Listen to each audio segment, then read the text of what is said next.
I raised my son for 42 years. 3 days after we buried his father, my son Daniel stood in the doorway of the house I had lived in for 4 decades, and told me I had until Friday to pack. End quote. It and oppose. S not personal, mom. End quote. He said, not quite looking at me. End quote. Vanessa thinks it and oppose. S better this way. For everyone. End quote. Vanessa was standing behind him in the hallway, arms crossed, wearing my dead husband and oppose. S cufflinks as earrings because she and oppose. D found them. End quote. Cute. End quote. Going through his drawers before the funeral flowers had even wilted. She didn't and oppose. T say anything. She didn't and oppose. T need to. Her silence had a temperature, and it was cold enough to frost a window. On Friday there was an envelope on the kitchen counter with my name misspelled on it. Inside was $20 and a note in Vanessa and Oppo's handwriting for the bus. Dawn and Oppo's. T make this harder than it has to be. I want you to remember that number. $20. I want you to remember it the way I remembered it, sitting on a bus bench on Fairview Road with one suitcase and a house key that no longer opened anything, while the woman who would spend the next year systematically destroying my family sat inside my house in my kitchen, deciding which of my late husband and Oppo's photographs were, end quote, worth keeping. End quote. 10 years later, that same woman would stand in a ballroom full of 500 people, in a dress that cost more than the used car I was driving that Friday afternoon, and she would beg me in front of cameras, in front of the board, in front of her own husband, not to press charges. But I and Oppos am getting ahead of myself. Let me start at the beginning, because you deserve to understand exactly how an old woman with $20 and a bus ticket became the reason it all came apart. My name is Eleanor Hartwell, and this is not a story about revenge. It and Oppos. A story about patience. I was born in a mill town nobody remembers the name of anymore, the third of 6 children, and I learned early that the people who talk the least in a room are usually the ones doing the most thinking. My mother used to say I had, end quote, a banker and Oppos' face, end quote, calm, unreadable, the kind of face that gave away nothing, whether I was holding a winning hand or a losing one. I met Walter Hartwell when I was 22, working the register at a hardware store that sold nails by the pound. He came in every Tuesday for 6 weeks buying things he clearly didn't and Oppos' need, a box of washers one week, a coil of wire the next, before he worked up the nerve to ask if I and Oppos' have coffee with him. I told him I already knew he didn't and Oppos' need 4 rolls of sandpaper. He turned red as a brick and asked me to marry him 8 months later.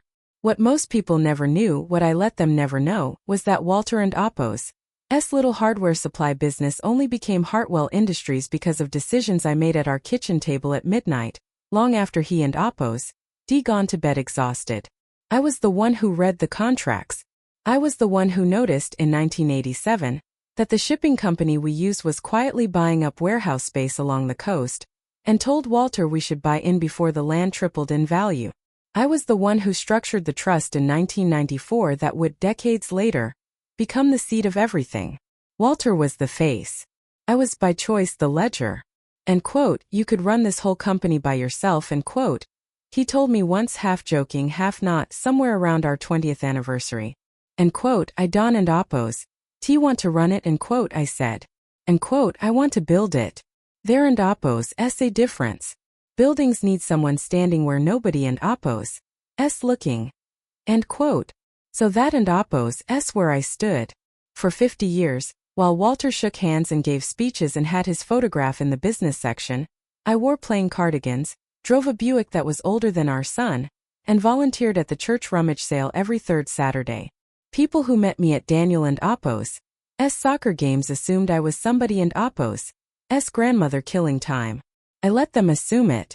It was easier that way and safer, and if I am honest, I liked it. There is a particular freedom in being underestimated. Nobody asks a quiet old woman in a cardigan for anything except a recipe. I remember the day Vanessa first walked into our kitchen, for years before she married our son, wearing a blouse that cost more than her entry-level salary should have allowed, and I remember the particular way her eyes moved across the room, not at Daniel, who was standing right beside her, but at the cabinetry, the appliances, the framed photograph of Walter shaking hands with a senator at a ribbon cutting. End quote. This is a beautiful house, end quote, she said, and there was nothing wrong with the words themselves. It was the way she said them, the way you might appraise a property rather than admire a home, that stayed with me long after she and Daniel had left that evening. End quote. She and Oppos. S just nervous, end quote. Walter said later, doing the dishes beside me. End quote. Meeting the parents. Everyone puts their best foot forward. End quote. End quote. That wasn't and Oppos. T her best foot, end quote, I said. End quote. That was her measuring tape, end quote. He laughed and told me I was being an overprotective mother, and perhaps at the time I was. I said nothing more about it. I welcomed Vanessa at every holiday, taught her my mother and Oppos' recipe for the pot roast Daniel loved, sat through 4 years of engagement parties and bridal showers, and never once let on that I had clocked, quietly, the particular attention she paid to which relatives arrived in nice cars and which did not. I told myself, the way people do, that I might simply be wrong. I have thought a great deal since about how much easier everything might have been if I had trusted that first instinct instead of talking myself out of it. Daniel grew up comfortable but not spoiled. That was one thing Walter and I agreed on completely. He went to state school, not the private university his father could have bought him a building at. He married Vanessa Cole when he was 30, a bright, ambitious woman who worked in marketing and had, I noticed at the wedding, spent the entire reception cataloging which of our relatives seemed, end quote, worth cultivating, end quote. I told myself it was just nerves. I was wrong, but I was wrong slowly, the way you and Oppos. Wrong about a leak in a roof you Don and Oppos. T notice until the ceiling and Oppos. Already stained. Walter died on a Tuesday in March quietly in his sleep, the way he and Oppos. D have wanted after 51 years of marriage and 46 of business. At the funeral Vanessa cried beautifully, the way she did everything beautifully, and for an audience. I did not know, standing at that graveside in my black coat, that I had exactly 6 days of my old life left. The trouble started at the reception, in whispers that Warren and Oppos. T quite quiet enough. End quote. She really thinks she and Oppos' going to keep living in that big house alone? End quote. I heard Vanessa say to her sister near the coat check, holding a glass of white wine she had and Oppos. T touched. End quote. She can barely work the thermostat, Rachel.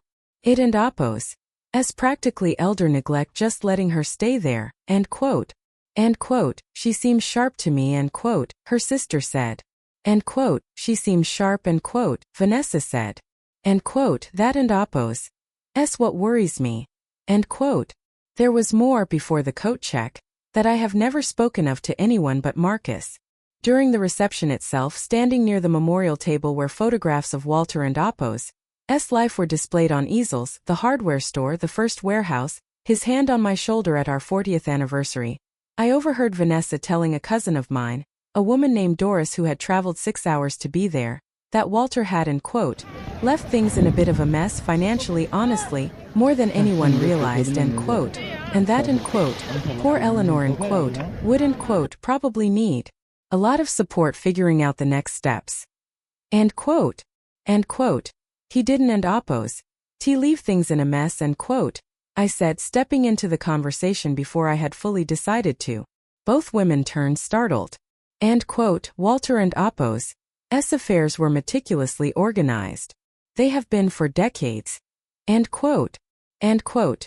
Of course, Eleanor, end quote. Vanessa said smoothly, recovering in less than a second, the practiced grace of a woman who had learned early that a warm tone could cover almost anything. End quote. I just meant, grief makes everything feel more complicated. I didn't, and Oppos' mean to suggest otherwise, end quote. Doris looked between us, uncertain, and excused herself a moment later to find a drink. Vanessa watched her go, then turned back to me with a smile that did not reach her eyes. End quote. You really shouldn't, and Oppos' worry so much about what people think, Eleanor, end quote. She said quietly, just for me. End quote. It and Oppos' not becoming at a funeral to correct people in front of guests, end quote. I did not answer her. I only looked at her for a long moment, long enough, I think, for her to understand that I had heard exactly what she and Oppos' said to Doris and exactly why she and Oppos' said it, and walked away to greet an old business associate of Walter and Oppos' who had driven 3 states to pay his respects. I should have said something more then. I didn't, and Oppos' I have thought about that a great deal since, whether my silence in that moment was wisdom or cowardice, And I have decided it doesn't and oppose. T matter because what came next would have happened regardless of what I said at a coat check. 3 days after the funeral, Daniel came to the house I and oppose. D shared with Walter for 40 years, my house, though the deed, through decades of careful restructuring I and oppose. D never bothered mentioning to anyone, actually sat inside a trust one controlled, and told me, standing in my own doorway like a man delivering a verdict, that it was time for and quote, a change and quote. And quote. Vanessa found a lovely assisted living place and quote, he said. And quote, Sunrise Meadows. It and oppose, S got a garden. Bingo on Thursdays, and quote. And quote, I don and oppose, T play bingo Daniel. And quote. And quote, Mom come on. You and oppose re 68. This house is too much for you. And quote. And quote, I and oppose. V kept this house running since before you were born and quote. I said gently because I meant it gently. And quote, I and oppose. Am not confused about how a thermostat works. And quote. Vanessa appeared behind him then, the way she always seemed to appear at the exact moment a conversation needed steering. And quote, Eleanor and quote, she said, she and oppose.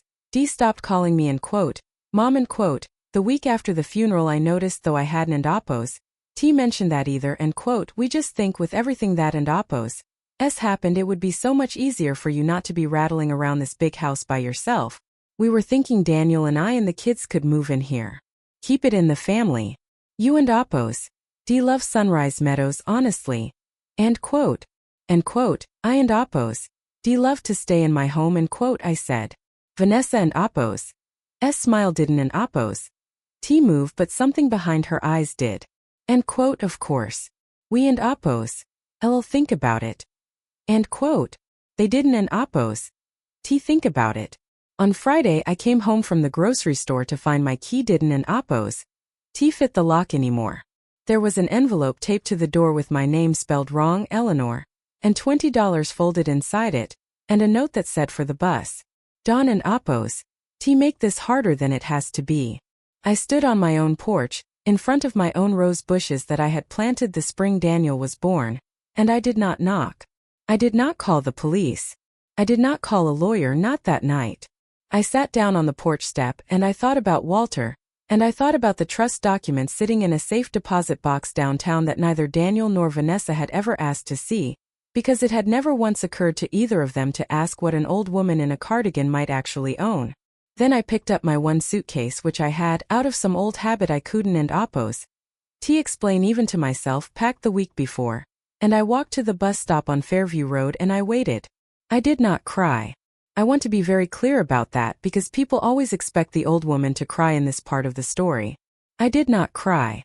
I sat very still, the way I had learned to sit still 50 years earlier behind a hardware store register, and I began very quietly to think. An elderly man waiting at the same bus stop, a stranger with a newspaper folded under his arm, glanced at my suitcase and then at my face and asked gently if I was all right. And quote, I and oppose, am quite all right and quote, I told him and I was surprised saying it to find that it was more true than not. And quote, I and oppose. V just been reminded of something I already knew. And quote. And quote, what and oppose s that? And quote.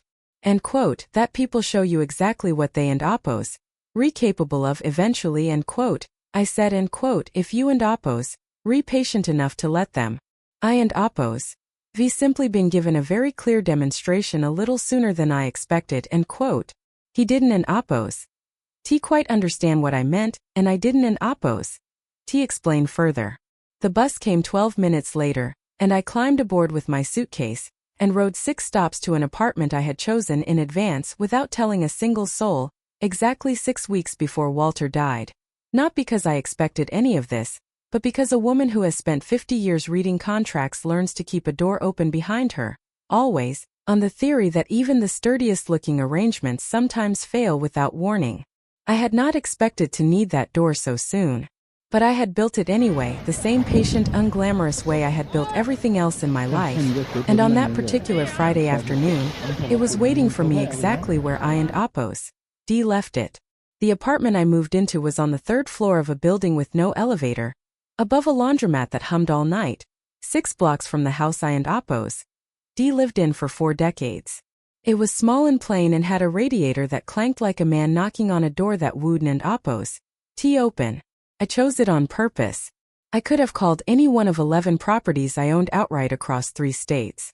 I could have checked into a hotel that would have made Vanessa and Appo's ballroom dress look like a church sale bargain. I chose the apartment above the laundromat because I wanted to understand fully and completely what it felt like to be exactly the woman my son and his wife believed me to be. 4. Forgotten. Small.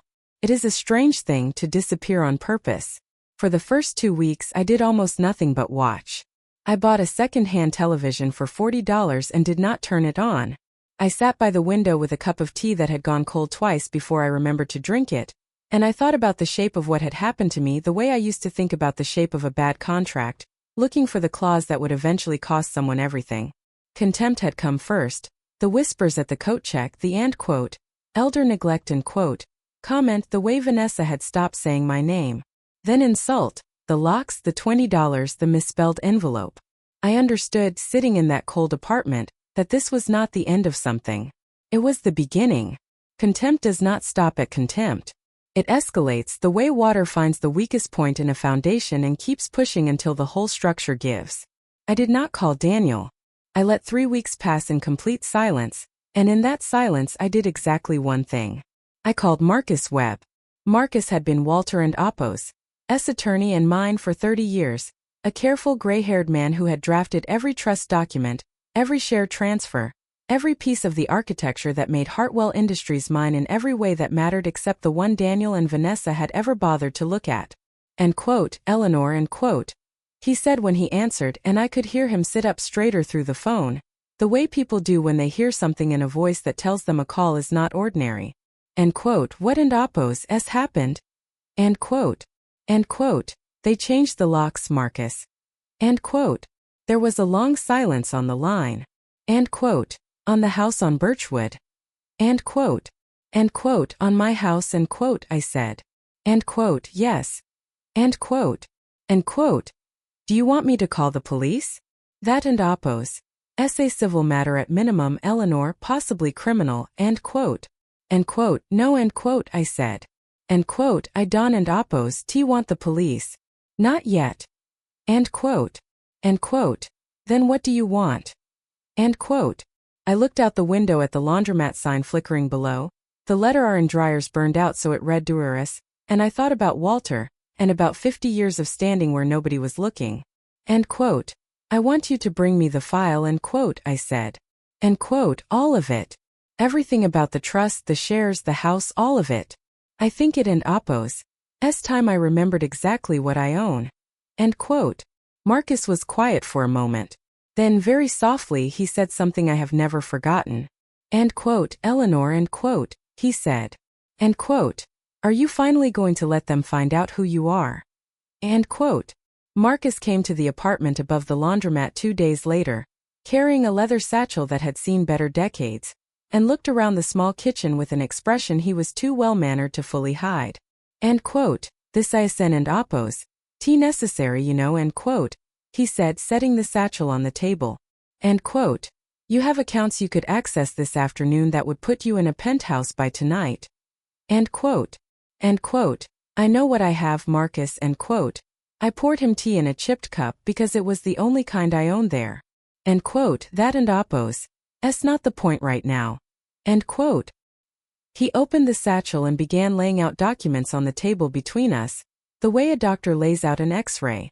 And quote, all right, let and Appo's begin at the beginning since it and Appo's clear no one in your family ever has. End quote. The Birchwood Lane house, the house Daniel and Vanessa now occupied, was not and had never been in Daniel and Appo's name or in Walter and Appo's estate or in any account that would pass through a simple will. In 1994, at my direction, Walter and I had placed the house, along with the original hardware business and its eventual growth into Hartwell Industries, into the Birchwood Family Trust, a trust of which I was the sole trustee and majority beneficiary, with Walter as co-trustee until his death, at which point sole control reverted, by the plainest language possible, entirely to me. And quote, Daniel has never legally owned a single brick of that house, and quote, it never mattered before now. End quote. end quote, and the company, end quote. Marcus slid a second folder across the table. Hartwell Industries, which had grown, over 5 decades, from a hardware supplier into a holding company with interests in shipping, warehousing and commercial real estate along 400 miles of coastline, was 61% owned by the Birchwood Family Trust. Sole trustee Eleanor Hartwell. The remaining shares were split among a board of directors, none of whom, I noted with some private satisfaction, had ever met me at anything other than a Christmas party, where I had always worn the same gray cardigan and let people assume I made the coffee. End quote, you are not, end quote, Marcus said, folding his hands, end quote, a woman with $20 and a bus pass, Eleanor. You are, as of this morning and Oppo's closing price, worth somewhere north of $230 million, and you are the majority owner of the company your son and Oppo's wife believes she and Oppo's about to inherit through him, end quote. I sat with that for a moment, the way you sit with a fact you have always technically known but never quite let yourself feel. End quote, they think I and Oppo's am poor, end quote, I said quietly. End quote, they think you and Oppo's poor, end quote. Marcus agreed, end quote, because you have spent 50 years making absolutely certain they would, end quote. End quote, then let and Oppo's not correct them, end quote, I said. End quote, not yet. End quote. Marcus looked at me for a long moment, the way he used to look at Walter right before Walter made a decision that would either make the company or nearly sink it. End quote. What are you planning, Eleanor? End quote. End quote, I and Oppo's am not planning anything yet, end quote, I said, which was almost true. End quote, I and Oppo's am watching. I want to know exactly how far Vanessa is willing to go before anyone stops her. And Marcus, I want you to do one thing for me starting tomorrow. End quote. End quote. Name it. End quote. End quote. I want a complete accounting every month of anything that happens on Birchwood Lane in the company books in the joint accounts Walter and I held. Every transfer. Every signature. Everything. End quote. I looked out the window at the Duras sign flickering below. End quote, if she and Oppo's going to reach for something that ISN and Oppo's hers, Marcus, I want a record of every single time she tries, end quote. For the first month, I let them believe exactly what they wanted to believe. I visited the grandchildren on weekends when Vanessa allowed it, which was less and less often. I sat in the small dining room of the apartment above the laundromat and ate soup from a can, and when Daniel called, which he did occasionally with the particular guilt of a man who knows he and Oppo's done something wrong but has decided not to examine it too closely, I let my voice sound smaller than it was. End quote, how and Oppo's the new place, Mom? End quote. He asked once, and I could hear Vanessa in the background, not quite far enough away, saying something about paint samples for what used to be my bedroom. End quote, it and Oppo's fine, Daniel, end quote, I said. End quote, it and Oppo's quiet. End quote. End quote. Sunrise Meadows still has that opening if you want it. Vanessa says the waiting list is long, we and Oppo's have to move fast, end quote. End quote, I and Oppo's I'll think about it, end quote, I said, and hung up and did not think about it at all. What I did instead was read Marcus and Oppo's reports, which arrived every month in a plain envelope, no return address, exactly as I and Oppo's asked. And what those reports showed over that first month was a woman who had gone from contempt to something considerably more dangerous. Vanessa had contacted a real estate agent about listing the Birchwood Lane property, my house, held in a trust she did not know existed, for evaluation. She had not listed it yet. She was, the agent and Oppo's notes suggested, end quote, gathering information for future planning, end quote. She had also, Marcus and Oppo's report noted with a certain dry precision, begun referring to herself in conversations with contractors as, end quote, Mrs. Hartwell, end quote, a title she had no legal claim to whatsoever, in order to authorize $4,000 in renovations to a kitchen that was not hers to renovate. She had also visited twice a lawyer named Gerald Finch, a man Marcus knew by reputation as someone who specialized in exactly one kind of work, helping families quietly move aging relatives toward, end quote, voluntary, end quote, guardianship arrangements that were rarely as voluntary as the paperwork suggested. I sat with that report for a long time. End quote, she and Oppo's talking to a guardianship attorney, end quote. I said to Marcus on the phone, keeping my voice very even. End quote, it appears that way, yes. End quote. End quote, about me. End quote. End quote, I would assume so, Eleanor, given there and oppose. No one else in the family currently living independently at your age, end quote. He paused. End quote. This is the part where most people would tell me to call the police. End quote. End quote. Not yet, end quote. I said again, though something in my chest had gone tight and cold in a way it hadn't and oppose. In years. End quote. Let her keep talking to him. I want to know exactly what she and oppose. Planning before I do anything about it. End quote. End quote, you understand, end quote. Marcus said carefully, end quote, that a guardianship proceeding, if she actually files one, could be used to freeze your accounts while it and oppose.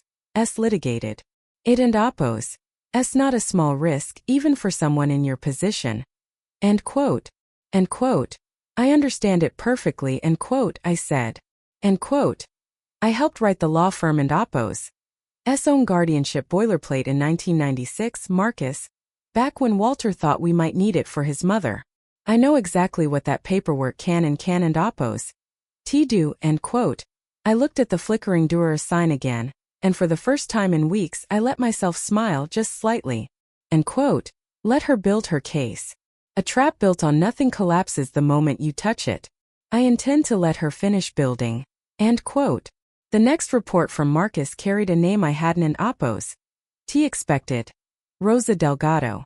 Rosa had worked as the Hartwell family and oppo's housekeeper for 11 years, since before Daniel left for college, since before Walter and Oppo's first heart scare, since the year I taught her granddaughter to read using Walter and Oppo's old newspapers because the school 2 towns over didn't and Oppo's have a library that stayed open past 3. Rosa had cried at Walter and Oppo's funeral harder, I think, than anyone in the family had. She had known me, quietly and without ever saying so directly, as something more than a woman in a cardigan. Vanessa fired her the second week of that second month. End quote, she said Rosa was and Oppo's too familiar with the old arrangement and Oppo's.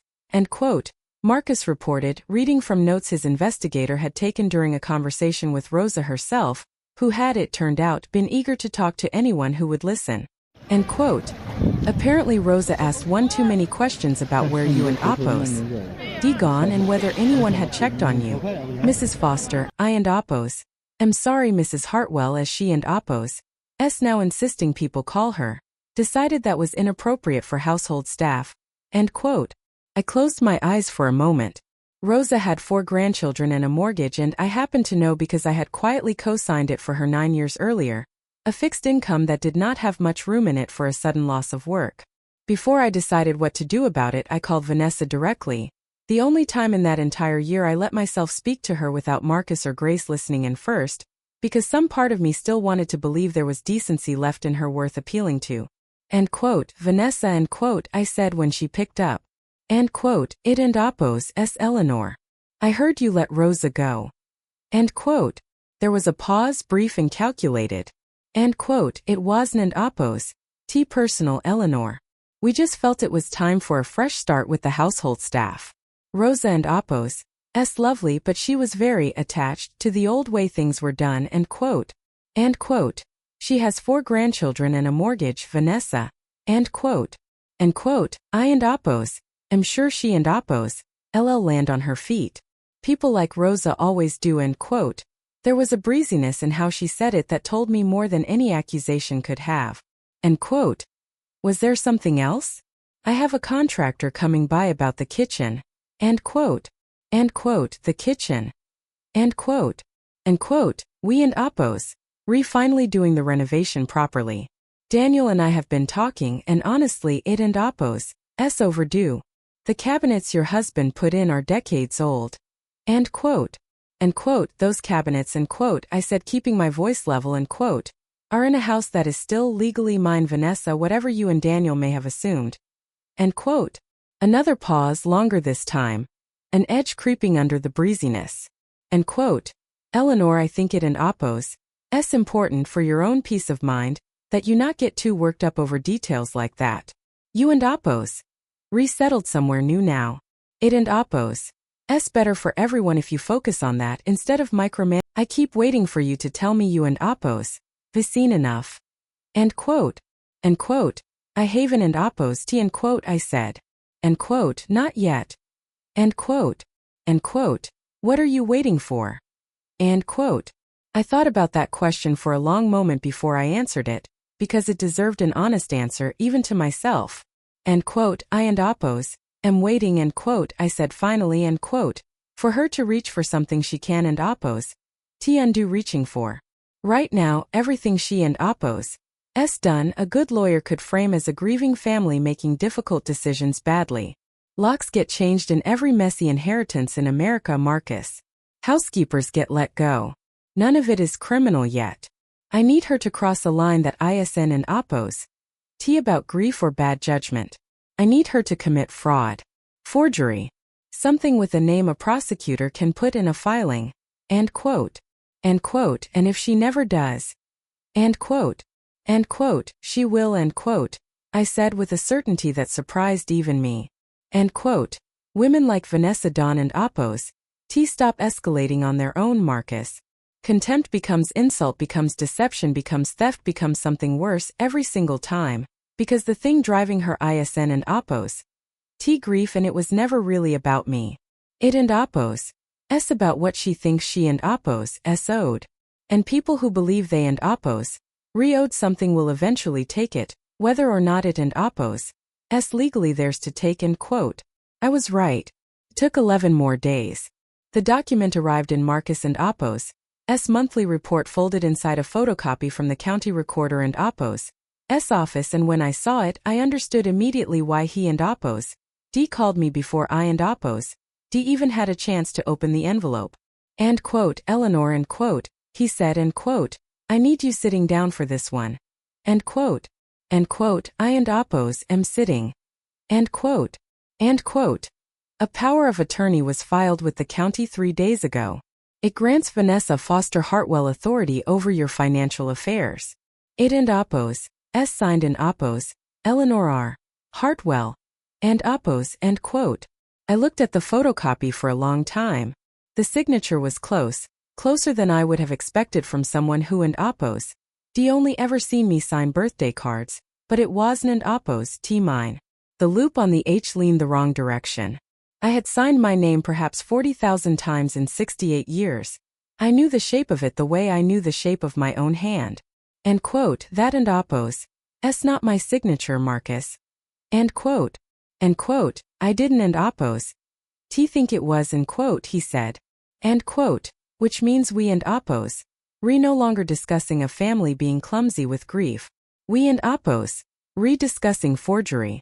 A felony, Eleanor, in this state, and a serious one, given the dollar value of the accounts she and oppose D gain access to if that document were accepted anywhere. End quote. End quote. Has it been accepted anywhere? End quote. End quote. Not yet as far as I can determine. But she filed it with the recorder, which suggests she intends to present it to a bank soon. Possibly several banks. End quote. He paused. End quote. There and oppose S something else. My investigator pulled the notary log. The notary who stamped this, a man named Walter Grebe, no relation, working out of a strip mall office 2 towns from you, has 3 other complaints on file with the state board for notarizing documents without the signer present. End quote.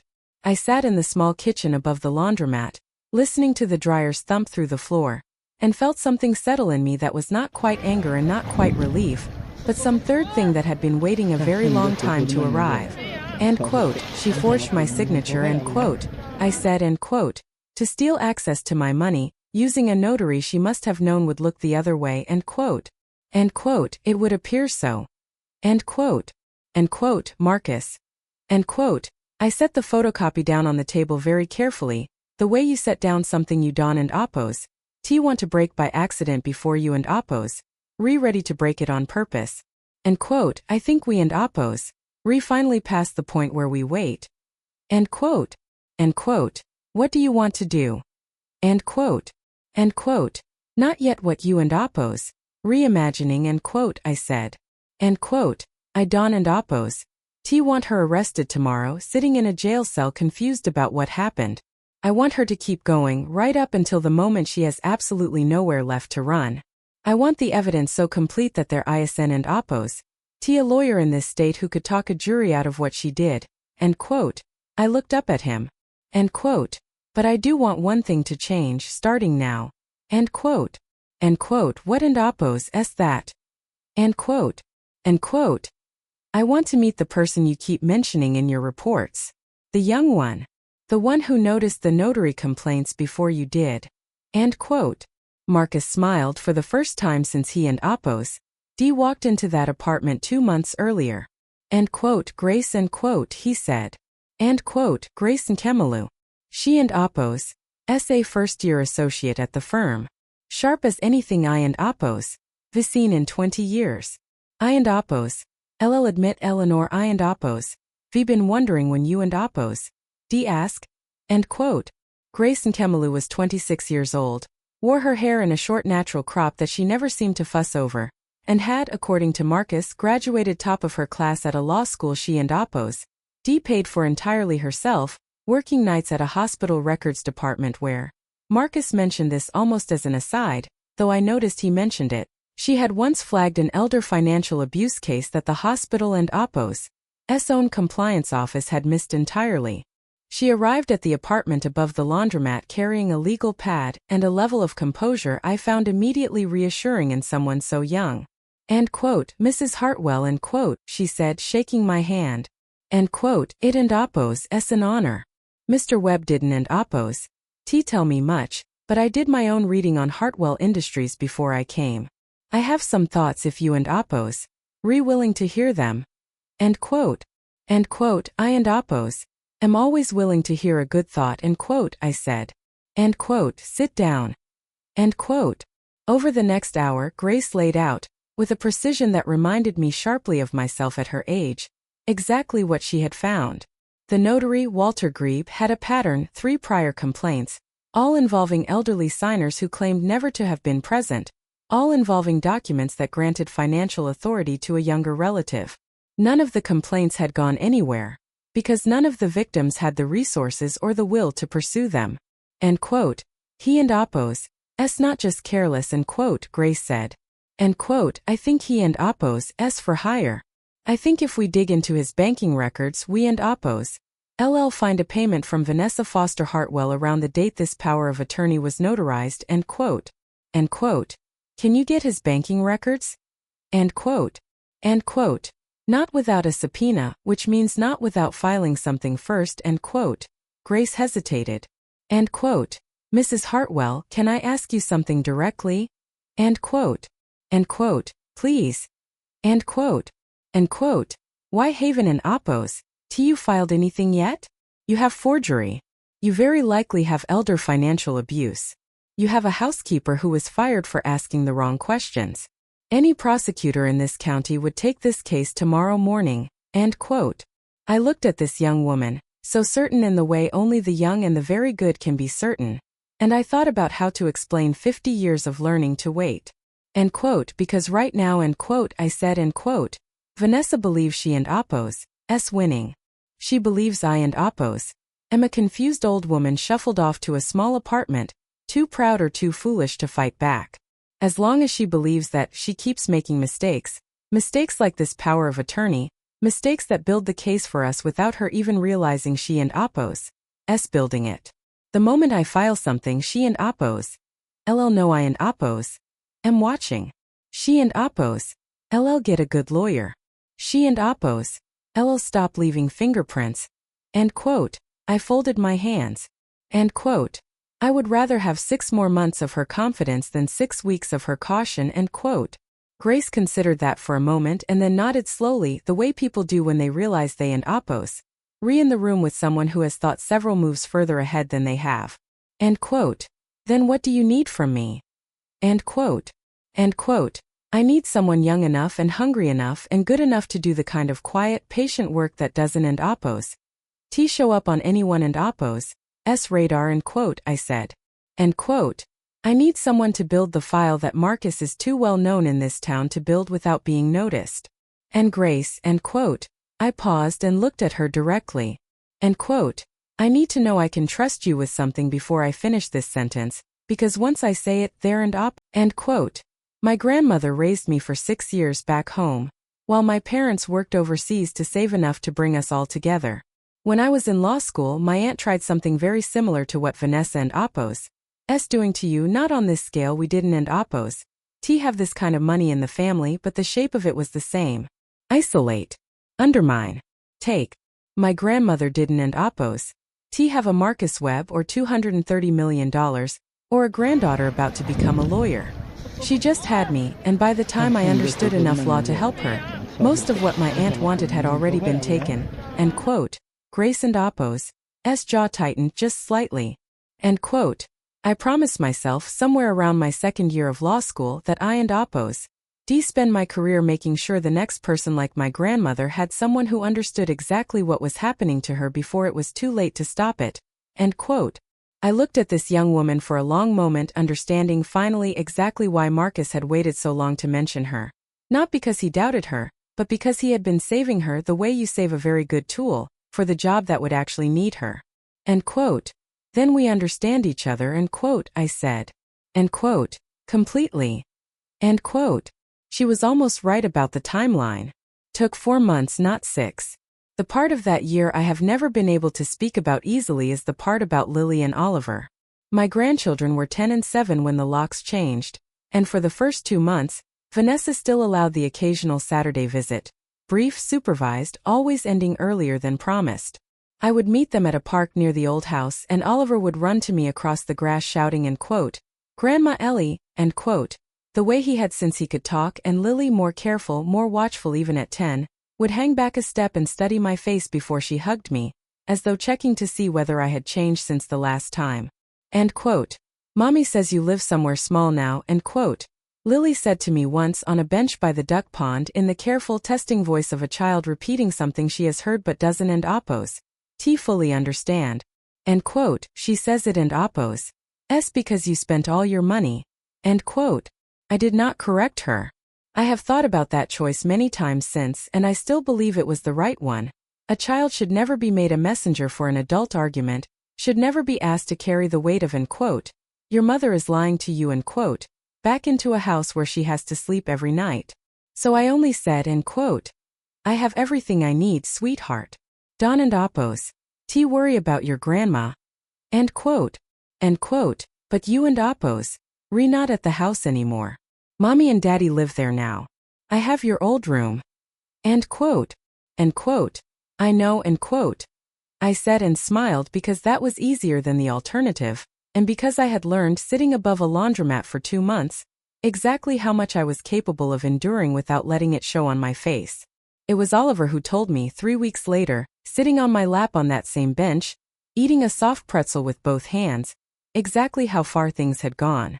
End quote. "Mommy says we can and Apos call you grandma anymore," end quote. He said, matter of fact, the way 7-year-olds report information without understanding its weight. End quote. "She says it and Apos confusing. She wants us to say Miss Eleanor." End quote. I kept my voice very even. End quote. "That and Apos all right, sweetheart. You can call me whatever you and Apos comfortable with." End quote. End quote. "I Don and Apos want to," end quote. Oliver said, frowning with the fierce, uncomplicated loyalty of a child who hasn't and Apos yet learned to hide what he feels. End quote. "You and Apos my grandma. I told Mommy that and she got mad." End quote. The visit stopped completely 4 days later. Daniel called to tell me, his voice thin with an excuse he clearly hadn't and Apos written himself. End quote. "Vanessa thinks it and Apos better if things settle for a while. The kids are having trouble adjusting. She thinks the visits are unsettling for them," end quote. End quote. "Unsettling," end quote. I repeated. End quote. "It and Apos not forever, Mom. Just for now." End quote. I did not argue.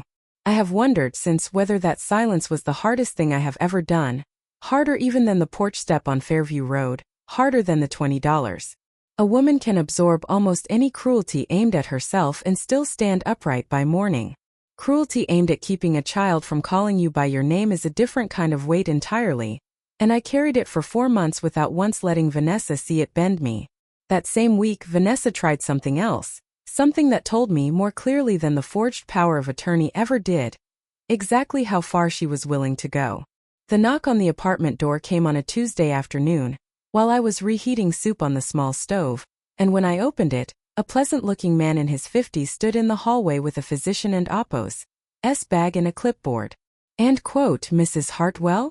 I and Oppo's Dr. Allen Feld. Your daughter-in-law arranged a wellness visit. Just a routine check on your cognitive baseline.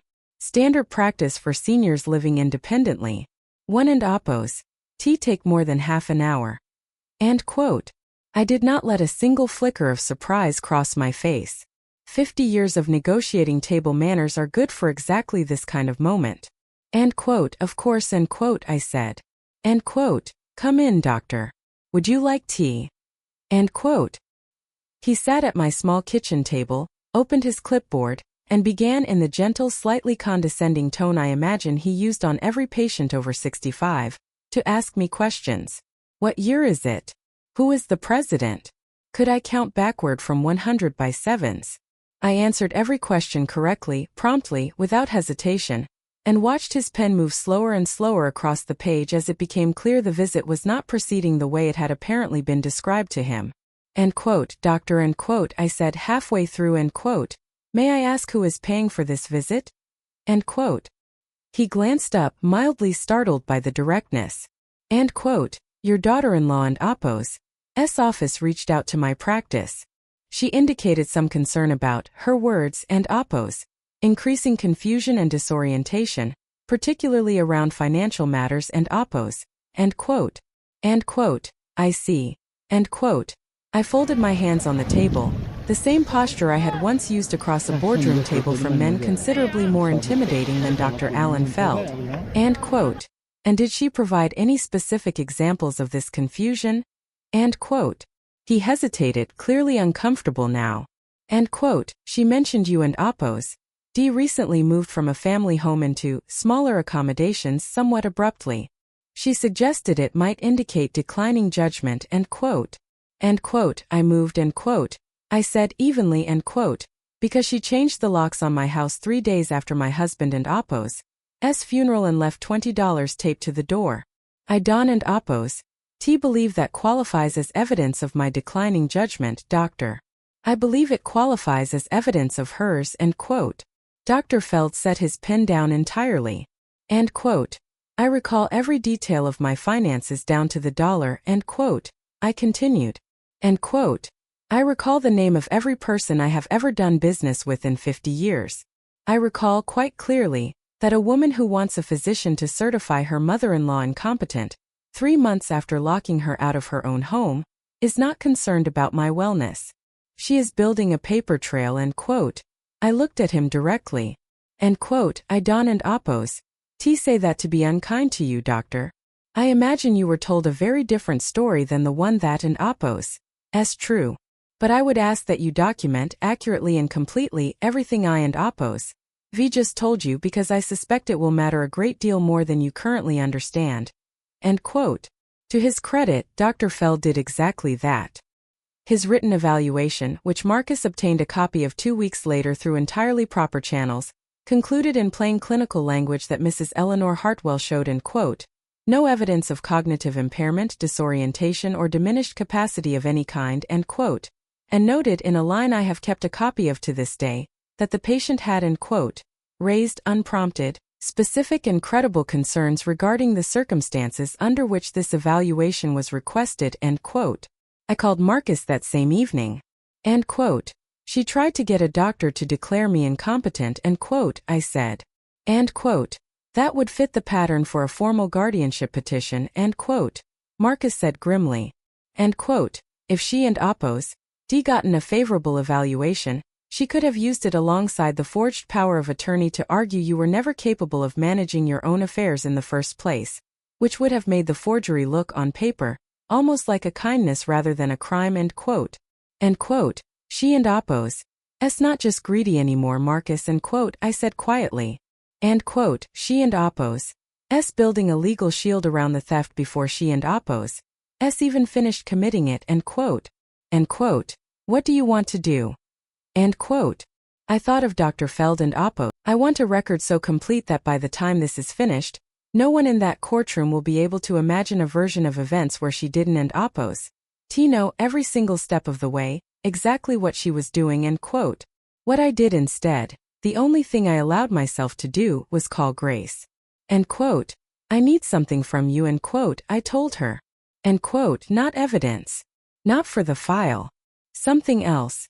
End quote. End quote, anything. End quote. End quote. I need someone to make absolutely certain those children are safe and cared for while I finish this. Quietly.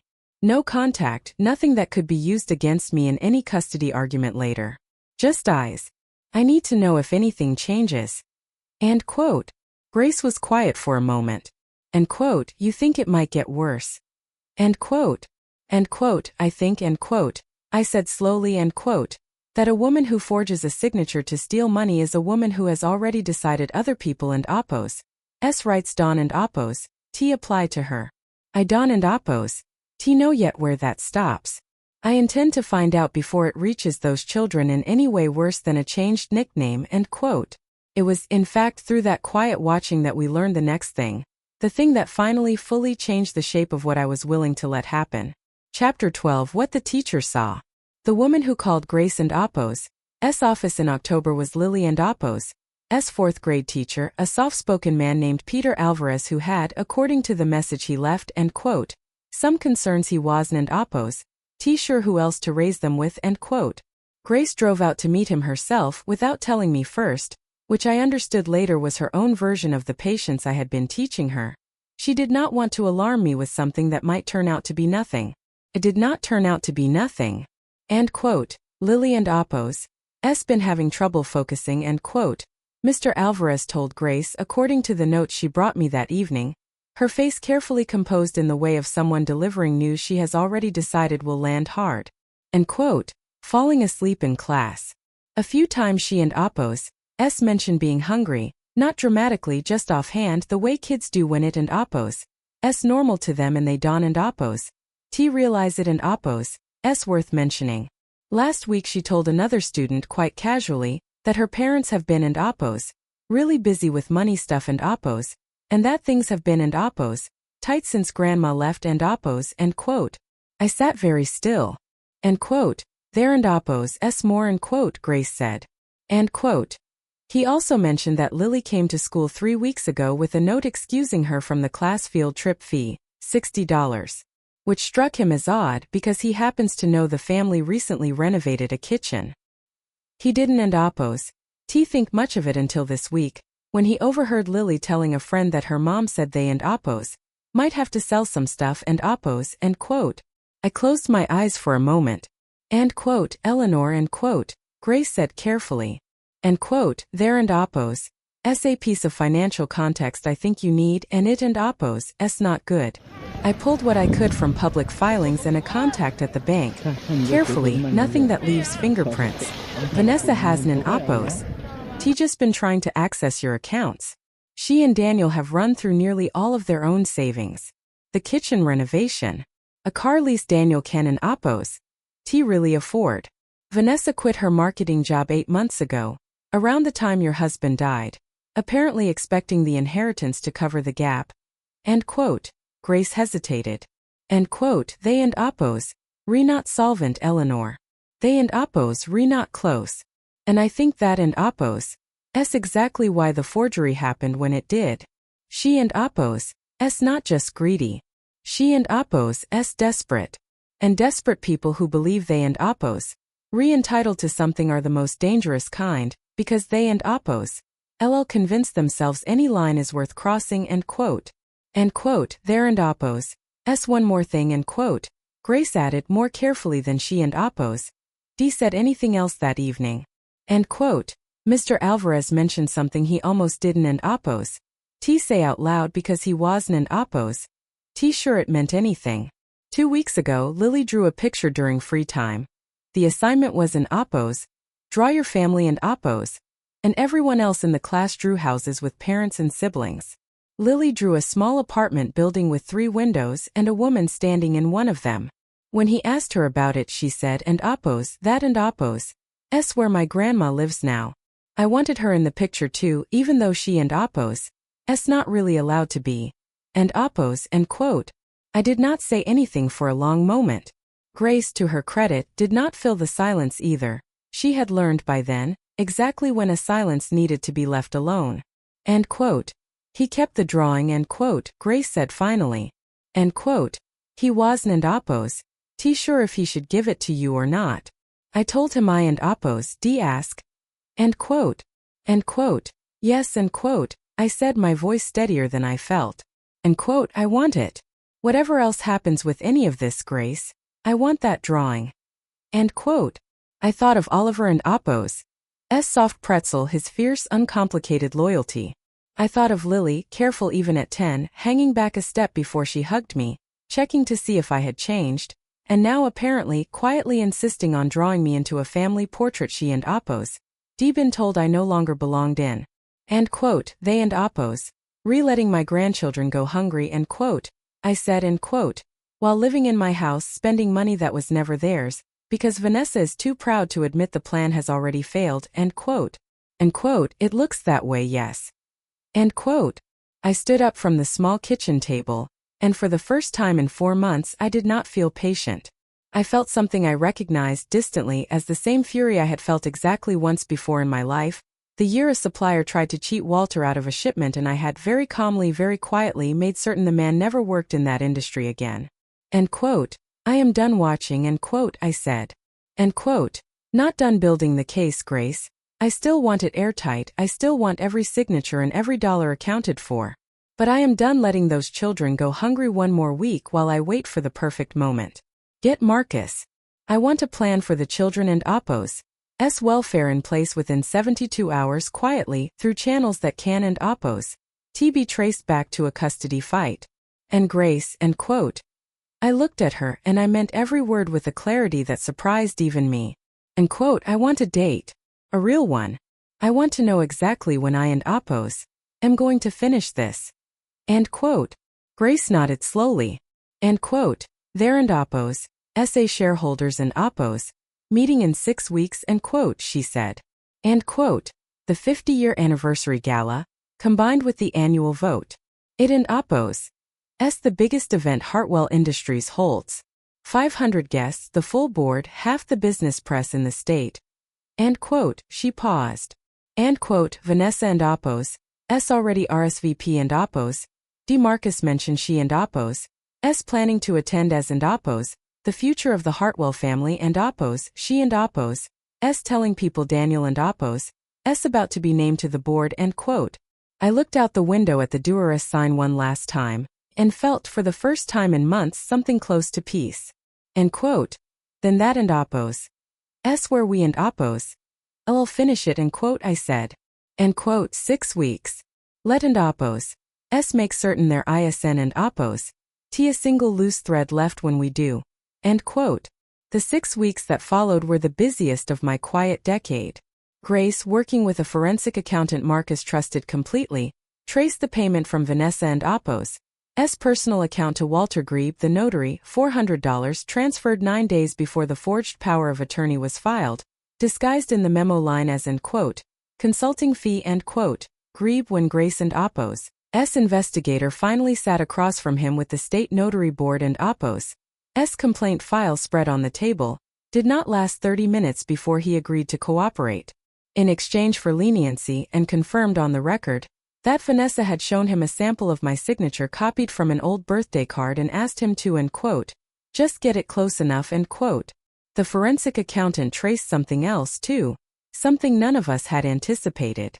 Vanessa had not only forged the power of attorney to access my personal accounts. 2 weeks after filing it, believing it valid and unchallenged, she had used it to contact Hartwell Industries and Apo's corporate secretary directly, presenting herself as Eleanor Hartwell and Apo's authorized representative, and had begun quietly working with a broker to arrange the private sale of a 6% block of company shares that existed only inside the Birchwood family trust, shares she had absolutely no legal authority to sell, to a competitor who had been trying for a decade to gain a foothold on Hartwell and Apos, stretch of coastline. And quote, she and Apos, trying to sell company shares she doesn't and Apos, own and quote, their acquisitions director, a man named Frank Hendricks, corresponded with Vanessa 9 separate times over 6 weeks. He never once asked to see the trust documents underlying her claimed authority. He never asked for a notarized letter from the board.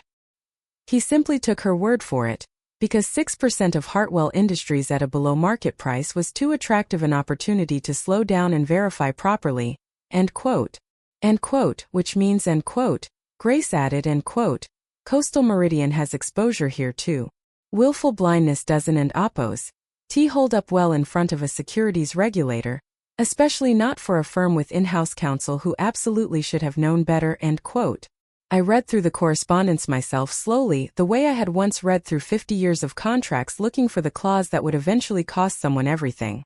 Vanessa and Apos' emails to Hendricks were confident, even breezy, referencing end quote, family matters being finalized end quote, and end quote, my mother-in-law and Apos' declining involvement in day-to-day affairs end quote, language I noted that dovetailed precisely with the timeline of Dr. Feld and Apos' visit, as though she had been building 2 separate cases simultaneously, one to steal the shares and one to explain away, in advance, why the real owner of those shares might never be in a position to object.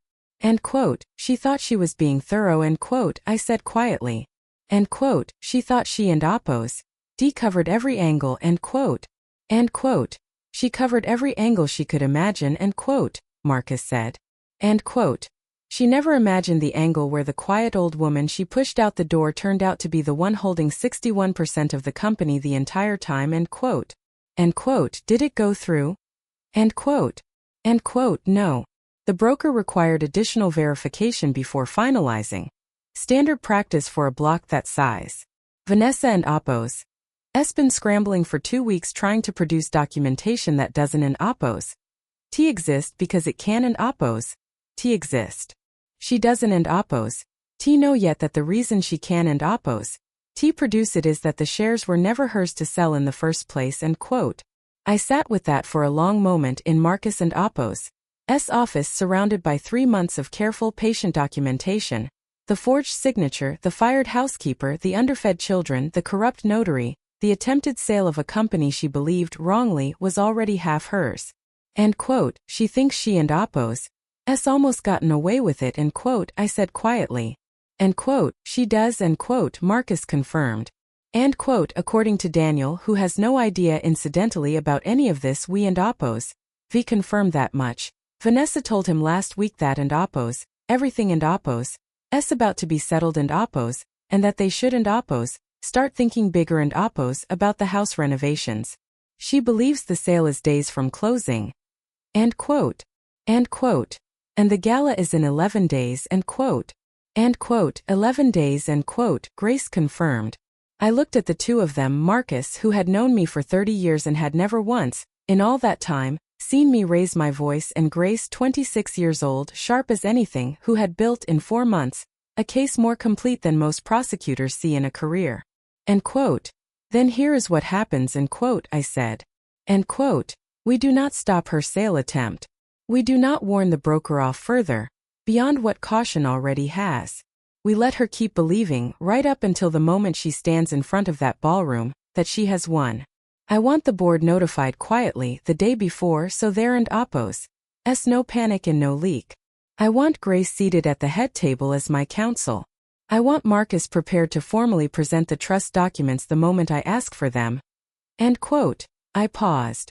End quote, and I want copies of every piece of this, the forged signature, the notary and Apos' statement, the broker correspondence, Rosa and Apos' severance record, everything, ready to be placed in the hands of the district attorney the following morning, whether or not Vanessa and Apos' begs and Apos', as I suspect she will, for something else. End quote.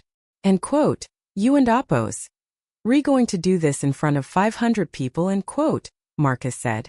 It wasn't an Apos' quite a question. End quote.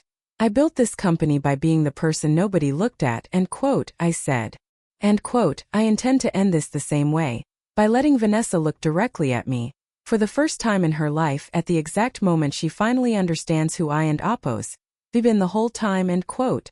The Hartwell Industries 50th anniversary gala was held in the same ballroom where Walter had once announced 30 years earlier the company and Appos' first coastal shipping contract, the deal I had structured, the one nobody had ever bothered thanking me for by name.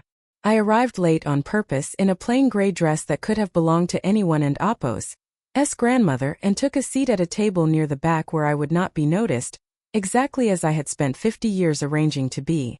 Grace sat beside me, dressed sharply, a leather folder resting on her lap that she did not once let out of her hand. Vanessa, from what I could see across the ballroom, looked radiant. She wore a deep emerald dress and stood near the head table talking to two board members with the easy confidence of a woman who believes the room already belongs to her. Daniel stood beside her, smiling the smile of a man who has decided not to ask too many questions about where the confidence is coming from. The annual shareholders and Appos' business was handled first, routine, brief, the sort of thing most of the room half listened to over their appetizers. Then the company and Appos' chairman, a heavy-set, kind-faced man named Robert Ashworth, who had known me, distantly, for 20 years as, end quote, Walter and Appos' wife, end quote, took the podium. End quote, before we moved to dinner, end quote, he said, end quote, there and Appos' one more piece of business the board has asked me to address. It concerns a proposed transfer of company shares that came to our attention recently. A transfer that, frankly, raised some very serious questions, end quote. I watched Vanessa and Appos' face from across the room. It did not change, not yet. She still believed, I understood later, that this was the moment her sale would be announced as complete. End quote. The shares in question, end quote, Ashworth continued, end quote, belong to the Birchwood Family Trust, which holds a majority interest in this company. We reached out to the trust and Appos' counsel for verification of the proposed sale, and I and Appos' admit what we learned surprised the entire board, end quote. He glanced toward the back of the room, and I understood the signal Marcus had arranged. End quote. I and Appos' like to invite the trust and Appos' sole trustee to join me if she and Appos' willing to clarify the matter directly, end quote. Every head in the ballroom turned, following Ashworth and Appos' gaze toward a table near the back where an older woman in a plain gray dress sat quietly beside a young woman with a leather folder. I stood. I have been in a great many rooms in my life, but I have never forgotten the particular silence that fell over that ballroom as I walked toward the front. The confused murmurs, the way Daniel and Appos' face went first blank, then pale, the way Vanessa and Appos' smile held for one more second, then two, then began very slowly to come apart at the edges as she understood, faster than anyone else in the room, exactly who was walking toward that podium. End quote. Good evening, end quote, I said when I reached the microphone in the same calm, even voice I had used for 50 years to say almost nothing of consequence in that very room. End quote. For those who Don and Appos' recognize me, and I imagine that in Appos' most of you, my name is Eleanor Hartwell. I am Walter and Appos' widow. I am the sole trustee and majority beneficiary of the Birchwood Family Trust, which has held a controlling interest in this company since 1994. End quote. I paused and let that settle over the room the way I had once let a contract clause settle over Walter before he signed it. End quote. I did not build this company from behind a podium. I built it from a kitchen table at midnight for 50 years, while my husband gave the speeches. I imagine some of you find that surprising. I and Appos' had a great deal of practice being underestimated. It has served me well. End quote. Vanessa had gone completely white. End quote. 3 months ago, end quote, I continued, end quote, someone forged my signature on a power of attorney and attempted to use it to gain control of my personal finances. Several weeks ago, that same forged document was used to attempt the private sale of a 6% block of this company and Appos' shares that were never the seller and Appos' to sell to a competing firm without proper disclosure to this board or this company and Appos' shareholders, end quote. I turned deliberately, calmly, and looked directly at Vanessa for the first time all evening. End quote. I have spent the last 4 months documenting every detail of that fraud. Notarized statements, bank records, broker correspondence, a corrupt notary who has already given a full statement to investigators. I have copies for this board and copies as of tomorrow morning, For the district attorney and Apos. S office, end quote. The ballroom had gone utterly silent. End quote. Eleanor, end quote. Daniel said, his voice cracking, standing halfway from his seat. End quote. Ma, end quote. I and Apos. I'll explain everything to you, Daniel, in private, because you deserve that much, and because I Don and Apos. T believe, not yet, not based on what we and Apos, V found, that you knew what your wife was doing, end quote. I looked back at Vanessa, whose emerald dress suddenly looked to my eyes like nothing more than very expensive fabric on a woman who had run entirely out of places to run. End quote. But Vanessa knew exactly what she was doing. Every step of it. End quote. Vanessa and Apos. S mouth opened. Nothing came out for a moment. Then in a voice so small it barely carried past the first few tables, she said, end quote. Eleanor, please. We can talk about this. Privately. I never meant, end quote. End quote. You meant every part of it, end quote. I said, not unkindly, but without a single trace of give. End quote. You meant it when you fired Rosa for asking questions. You meant it when you told my grandchildren to call me Miss Eleanor. You meant it when you let those same children go hungry while you spent money that was never yours, waiting on a sale you had no legal right to make. And you meant it when you sent a doctor to my apartment to try to have me declared incompetent, 3 weeks before this gala, so the theft would look on paper like a kindness instead of a crime, end quote. I let the silence hold for one more breath. End quote. I am not interested in punishing you out of anger, Vanessa. I have had 4 months to be angry, and I chose every single day of them to be patient instead. But I am also not interested in protecting you from the consequences of what you did. Those are two different things, and you conflated them from the very beginning, the moment you decided a quiet old woman in a cardigan would and Apos. T fight back, end quote. A murmur moved through the ballroom, the particular electrified hush of 500 people simultaneously deciding they had witnessed something they would be describing to friends for years. At a table near the front, a heavy-set man in an ill-fitting suit had gone very still. Grace leaned toward me and murmured, low enough for only me to hear, end quote, that and Apos. S the broker who was handling the share sale. He didn't and Apos. T know any of this was coming either. End quote. The man rose partway from his chair, as though considering whether to slip toward the exit, and found Robert Ashworth and Apos. S gaze already fixed directly on him. End quote, Mr. Hendricks, end quote. Ashworth said, his voice carrying easily across the now silent room. End quote. I believe our legal counsel would appreciate a word with you before you leave this evening. Voluntarily, of course. I and Apos. D hate for it to become anything other than voluntary, end quote. Hendricks sat back down. One of the board members, an older woman named Constance Pryor who had served on Hartwell and Apos' board for nearly as long as Walter had run it, stood from her seat near the front and turned to face the room, then to face me. End quote. Eleanor, end quote. She said, and her voice, though shaking slightly, carried the particular steadiness of someone who has decided, in the space of 30 seconds, exactly where she stands. End quote. On behalf of this board, I want to say for the record, that we are ashamed it took a crisis for any of us to learn who has actually been carrying this company for 50 years. That and Apos. A failure of attention on our part, not yours. I and Apos. D like that noted in tonight and Apos. Minutes. End quote. I looked at Constance and felt something loosen in my chest that had been tight for longer than the 4 months since Walter died, tight if I am honest for closer to 50 years. End quote. Thank you, Constance, end quote, I said. End quote. But I never minded the quiet. I minded very specifically, one woman deciding my quiet meant I couldn't and Apos. T fight back. End quote. The ballroom did not empty quickly. Robert Ashworth, to his credit, moved with the calm efficiency of a man who had spent 30 years chairing difficult board meetings. Within minutes he had called for a brief recess, asked security to escort Vanessa and Daniel to a private room off the main hall, and turned to me with an expression somewhere between shock and something close to awe. End quote, Eleanor, end quote. He said quietly, once we were away from the worst of the murmuring crowd. End quote. I have known you for 20 years. I called you and Apos, Walter and Apos, wife and Apos at Christmas parties. I am so sorry, and so frankly impressed, though I recognize this Isen and Apos. T the moment to say so. End quote.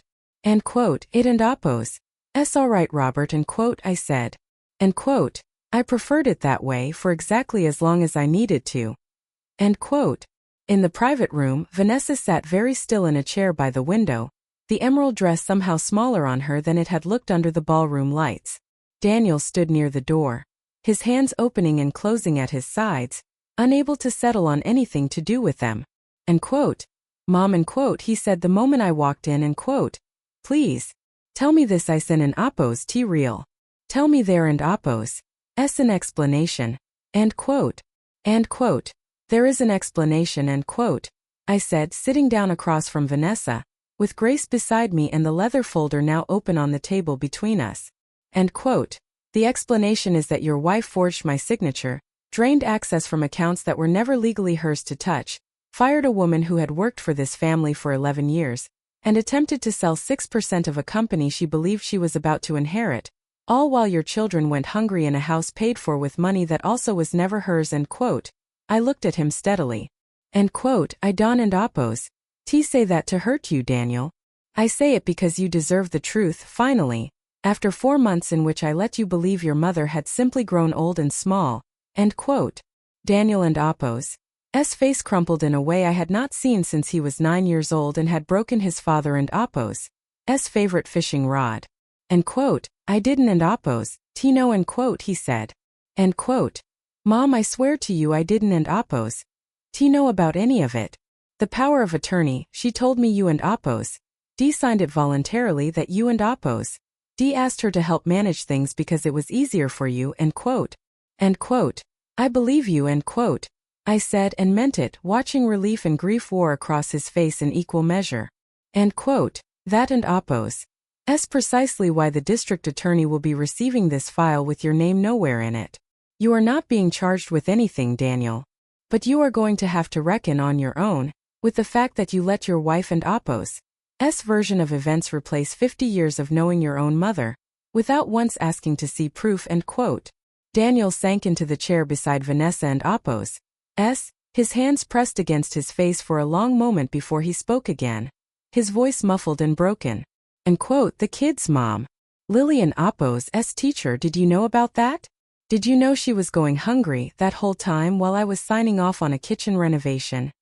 I found out, I said, sooner than you did because I was paying attention in ways you weren't and Apo's given the tools to pay attention since your wife controlled most of what you saw, that and Apo's not an excuse, Daniel said, dropping his hands, and for the first time all evening I saw something in his face that reminded me powerfully of Walter, a stubborn, unwilling honesty that refused, even in the worst moment of his life, to let himself off easily.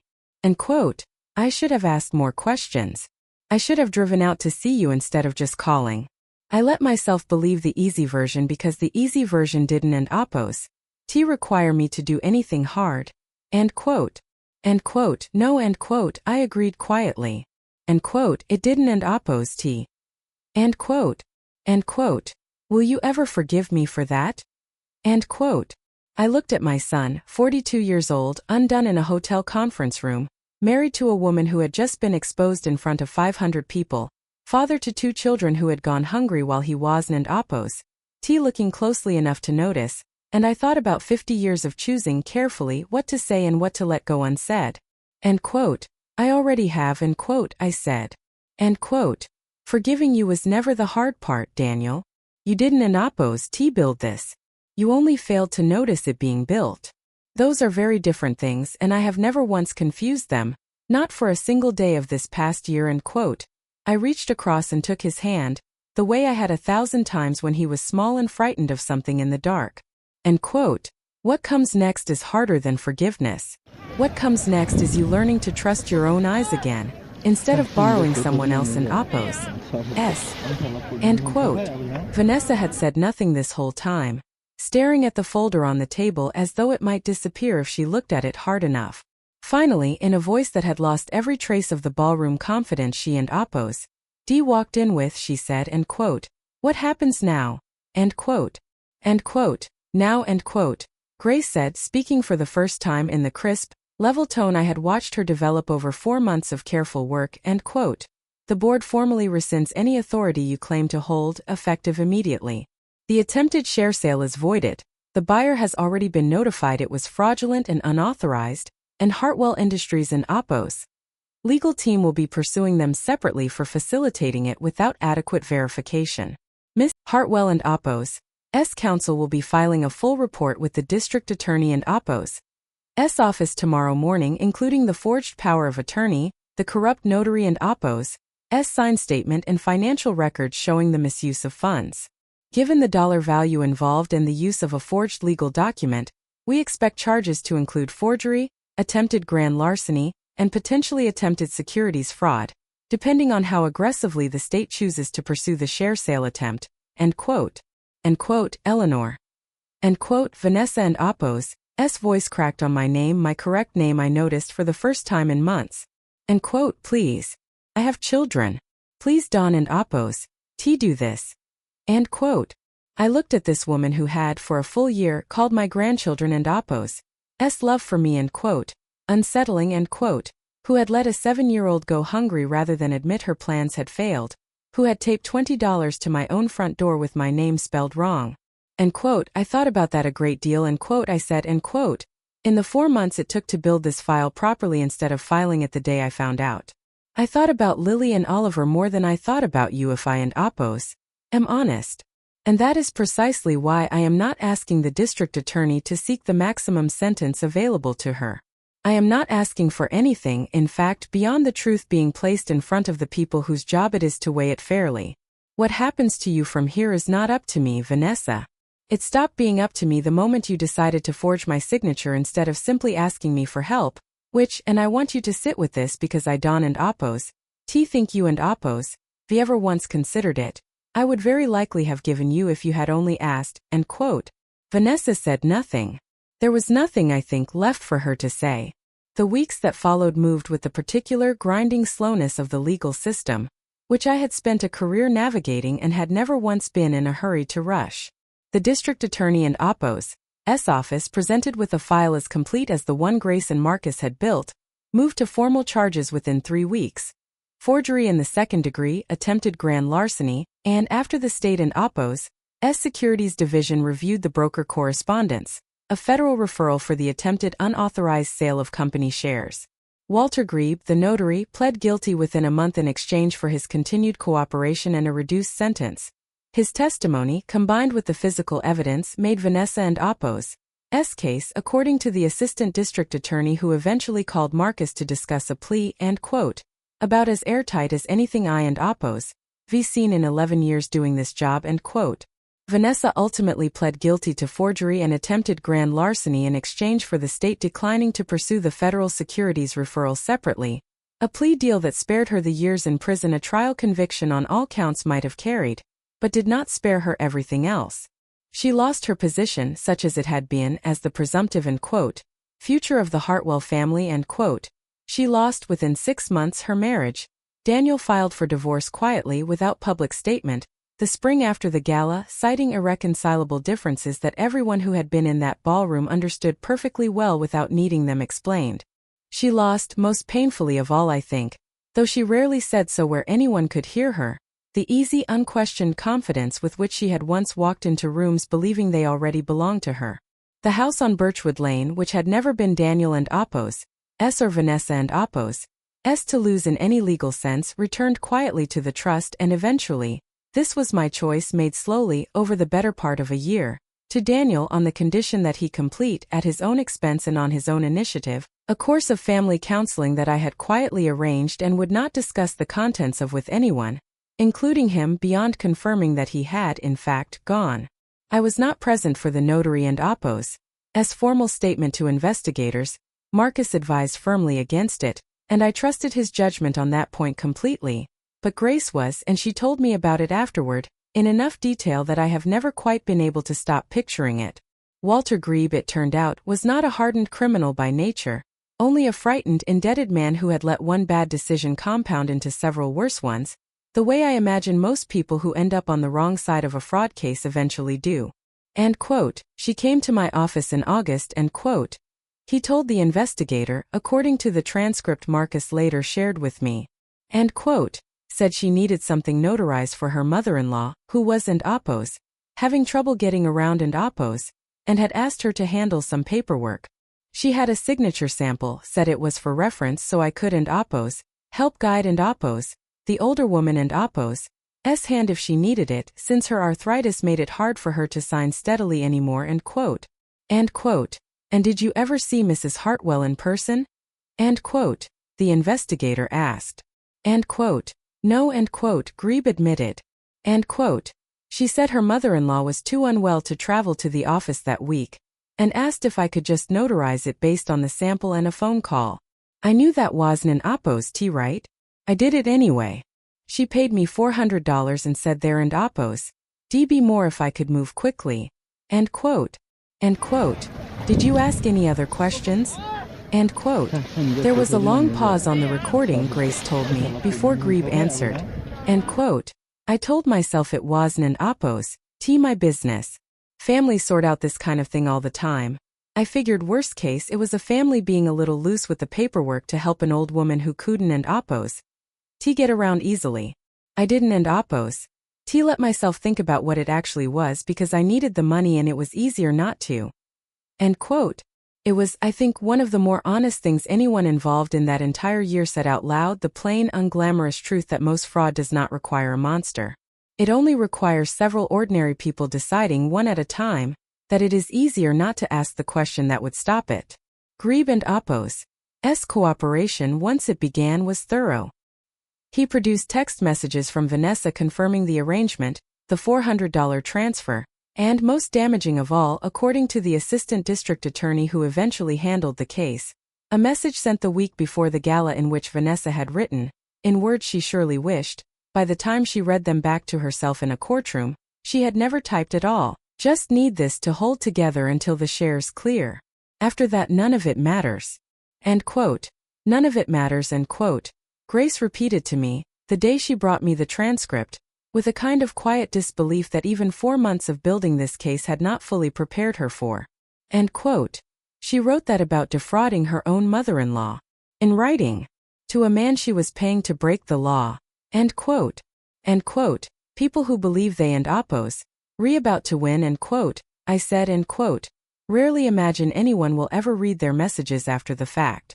It and oppos one of the most reliable things I and oppos learned in 50 years of watching people make decisions they believed no one else would ever see.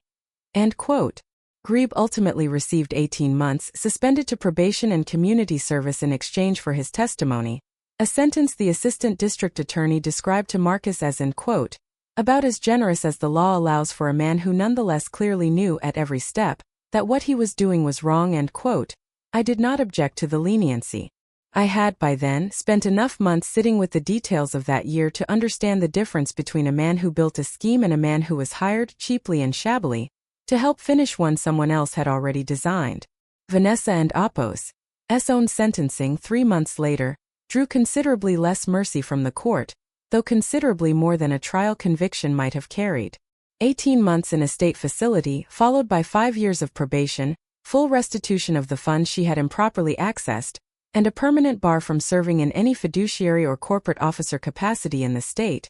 A detail I noted quietly mattered to me rather more than the prison term itself, since it meant she would never again be in a position to be trusted with someone else and oppos' money, someone else and oppos' signature, or someone else and oppos' grandchildren and oppos' dinner table. She did not look at me once, Marcus told me afterward, during the entire sentencing hearing. I have wondered sometimes whether that was shame or simply the particular narrow kind of self-protection that had gotten her into that courtroom in the first place.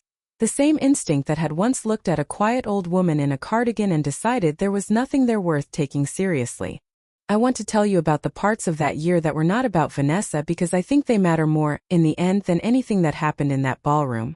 I found Rosa Delgado a position 3 months after the gala, not through pity, though I will admit some of that was in it, but because I had, in the course of building the case against Vanessa, come to understand exactly how much quiet, careful loyalty Rosa had shown my family for 11 years, at considerable personal cost, and I did not intend to let that go unanswered. She now manages the household staff at the Birchwood Lane property, working for Daniel at a salary I insisted on setting myself, and she still, every Sunday, calls me Miss Eleanor in a voice that carries just slightly more warmth than it used to. I found Peter Alvarez, Lily and Apos, fourth grade teacher, a small grant through the Hartwell Family Foundation, one I established formally that same year, funded initially with a modest transfer from the trust and quietly with considerably more than modest amounts since, earmarked specifically for teachers who notice the things no one else in a child and Apos' life is paying close enough attention to notice. I have never told him it was connected to Lily. I Don and Apos' believe he needs to know. I believe it matters more that the grant exists at all for the next teacher, and the next child, whoever they turn out to be. Grace Nkemelu, 6 months after the gala, was made partner at Marcus and Apos' firm, the youngest in the firm and Apos' history, a fact Marcus mentioned to me with a pride I suspect he had not felt about anyone in Apos' career including his own in a very long time. I did not arrange that. I want to be clear about that because it would have cheapened it if I had. Grace earned it, every hour of those 4 months and every hour since, and the only thing I did was make certain, quietly, that the people who mattered knew exactly whose work had built the case that made the front page of the business section the week after the gala, with my photograph in it for the first time in 50 years, in the same gray cardigan I had worn to 1,000 Christmas parties nobody remembered. End quote. You could have taken credit for building this company 40 years ago. End quote.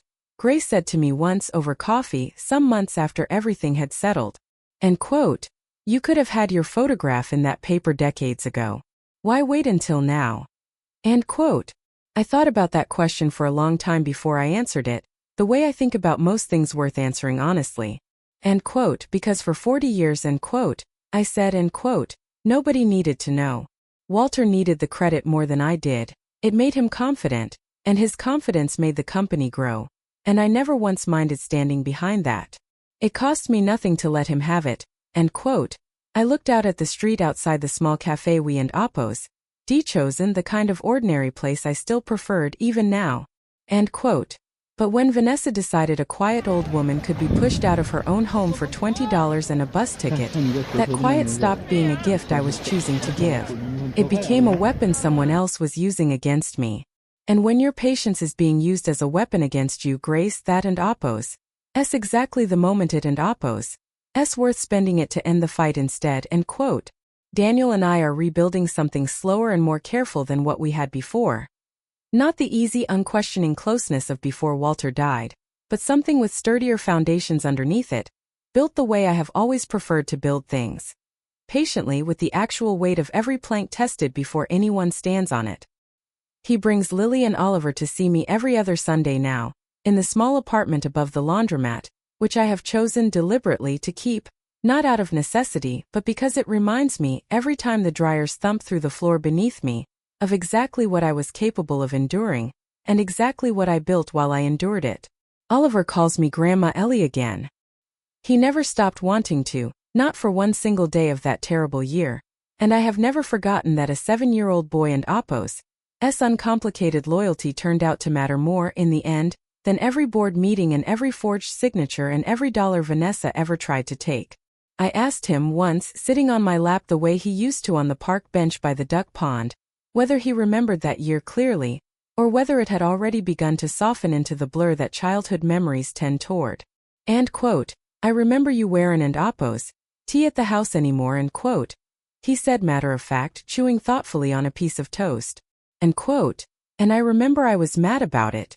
I didn't and Apos' understand why everybody kept saying it was fine when it obviously wasn't and Apos' fine.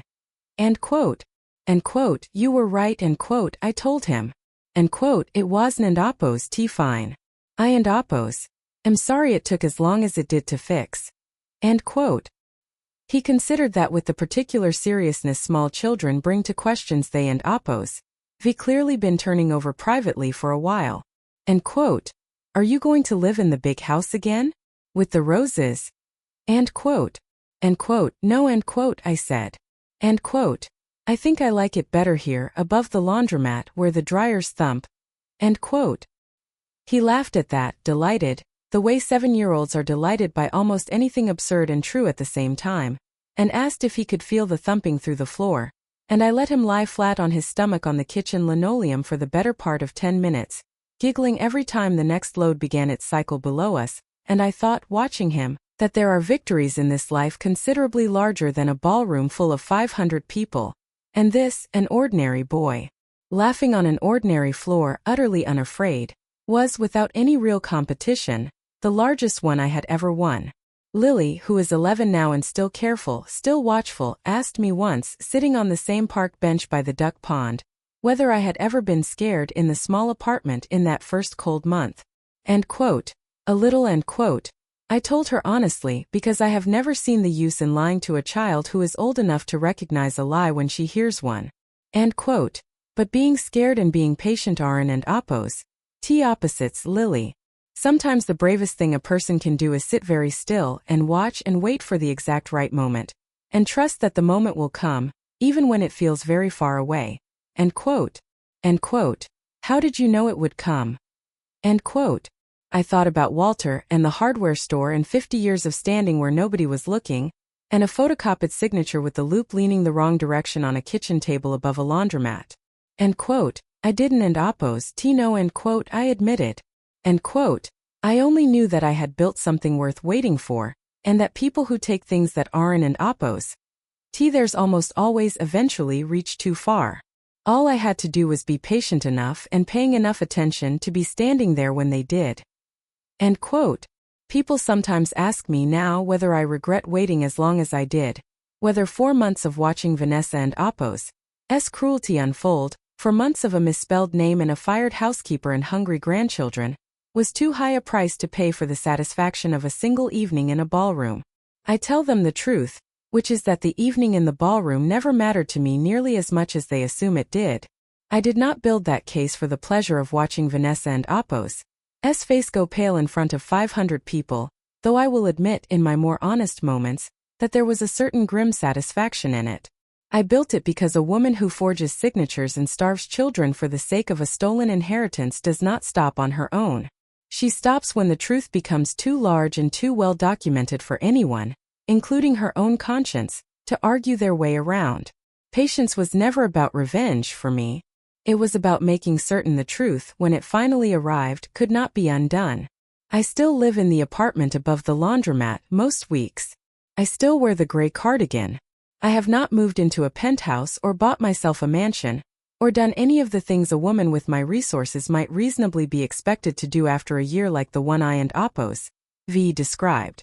I have instead quietly expanded the Hartwell Family Foundation to fund teachers like Peter Alvarez, housekeepers like Rosa who deserve better than the world usually gives them, and this is the part one am proudest of, though I rarely mention it, a small legal fund administered by Grace, dedicated entirely to helping elderly people who suspect, the way I once suspected, that someone in their own family has decided their quiet is a weakness to be exploited rather than a kindness to be honored. I do not boast about any of it. I have never once in the years since that gala mentioned my net worth at a dinner party, or corrected anyone who still assumes, meeting me for the first time in the cardigan and the small apartment, that I am simply somebody and Apo's grandmother. Killing time.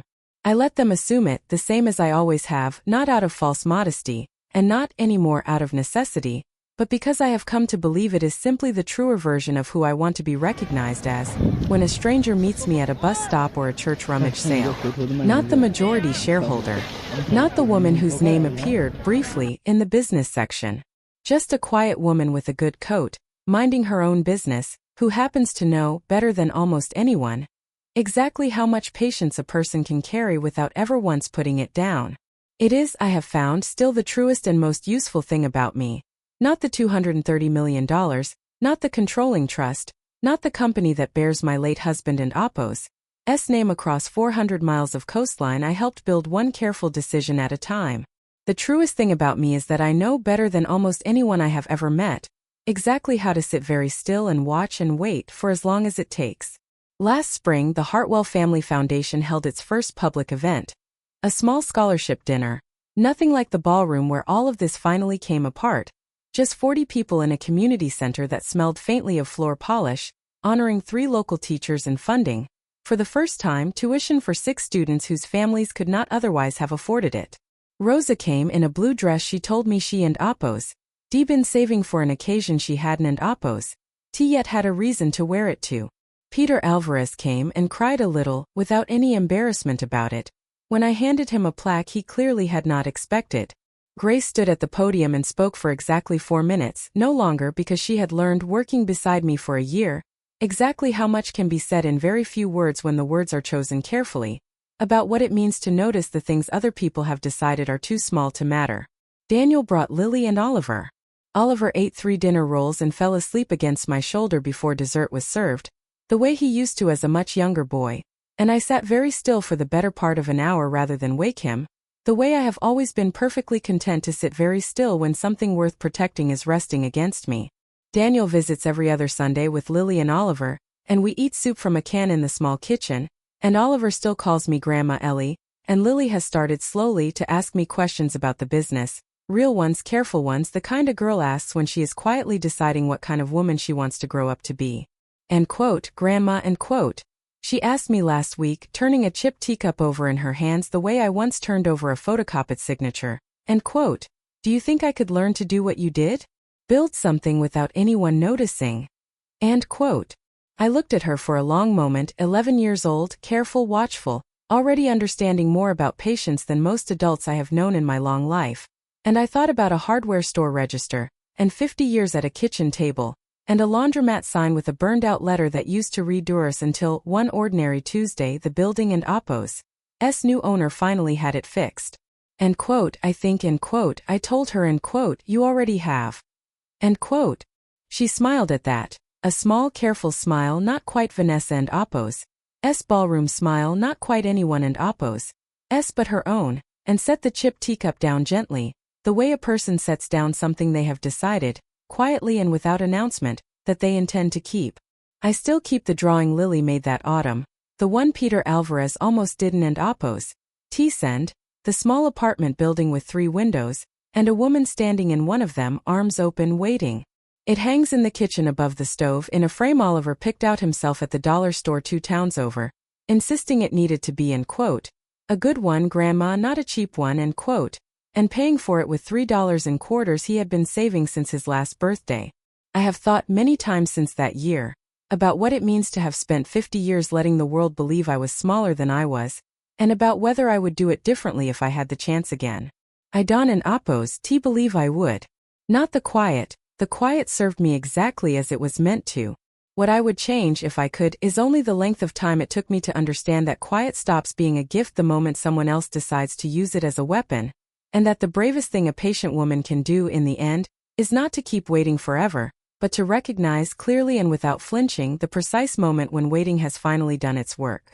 That moment came for me in a ballroom, under lights bright enough to show every detail of a signature that didn't and Oppo's quite match my own. It might come differently for you, if you are reading this and recognizing uncomfortably some shape of your own family in these pages.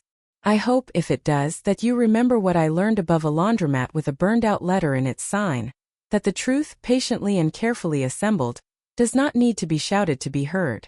It only needs, eventually, the right room and the courage to finally stand up and walk to the front of it.